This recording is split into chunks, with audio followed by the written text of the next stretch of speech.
Hello students, let's read the question. The dimensional formula of moment of couple. Okay.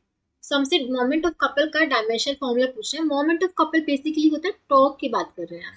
Torque, ठीक है. Torque क्या होता है? Torque हम define करते हैं. ये torque जो होता है हम इसको define करते हैं. It is a vector product of R cross F. ठीक है. R cross F.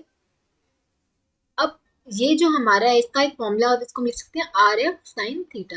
आप ये वेक्टर प्रोडक्ट आगे भी पढ़ोगे अपने फर्दर चैप्टर्स में. अभी के लिए आप ये फॉर्मूला रिमेंबर रख सकते हो कि जो टॉक होता है उसका जो मैग्नीट्यूड होता है वो किसके इक्वल होता है? आर एफ साइन थीटा के इक्वल होता है. ठीक है. यहाँ से हम देख सकते हैं कि जो हमारा साइन थीटा है ये तो डायमेंशन है ऑब्वियसली, तो जो टॉक के डायमेंशन है हमारे किस पे डिपेंड करेंगे? Dimension of R and F is the force, where R is the distance and F क्या हो गया हमारा? क्या होगा? फोर्स हो गया. ठीक है. इसकी हम ज्यादा डिटेल्स में अभी नहीं जाएंगे कि हम ये टॉक क्या होता है, कहाँ से आया. so, अभी के लिए आप ये मोमेंट ऑफ कपल एक टॉक है जिसका एक फॉर्मूला आप याद रख सकते हैं. ठीक है.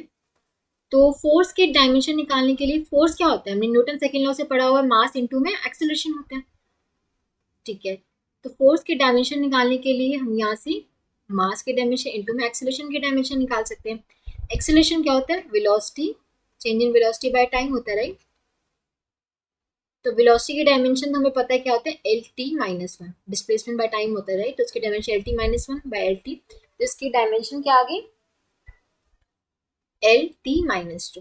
ठीक है. तो मास की डायमेंशन एम, एक्सेलरेशन की dimension L T minus two. तो फोर्स की डायमेंशन तो ये आ गई. अब बची आर की डायमेंशन. आर की डायमेंशन ये तो लेंथ ही है, तो इसकी डायमेंशन क्या होगा? एल. तो जो टॉक की डायमेंशन क्या हो जाएंगे?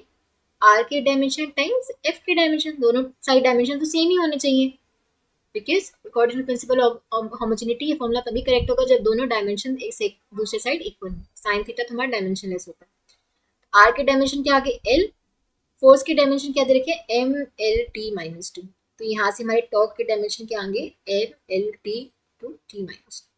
ठीक है. यहाँ से हम देख सकते हैं कि वर्क के डायमेंशन वैसे यही होते हैं, तो अगर आप ध्यान में रखो तो टॉक और वर्क के डायमेंशन हमेशा सेम आते हैं. टॉक, वर्क, एनर्जी, इनके डायमेंशन सेम होते हैं. ठीक है.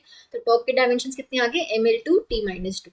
सो ऑप्शन ए से मैच हो रहा है. Option A is the correct choice. I hope आप सबको समझ आया होगा. Thank you.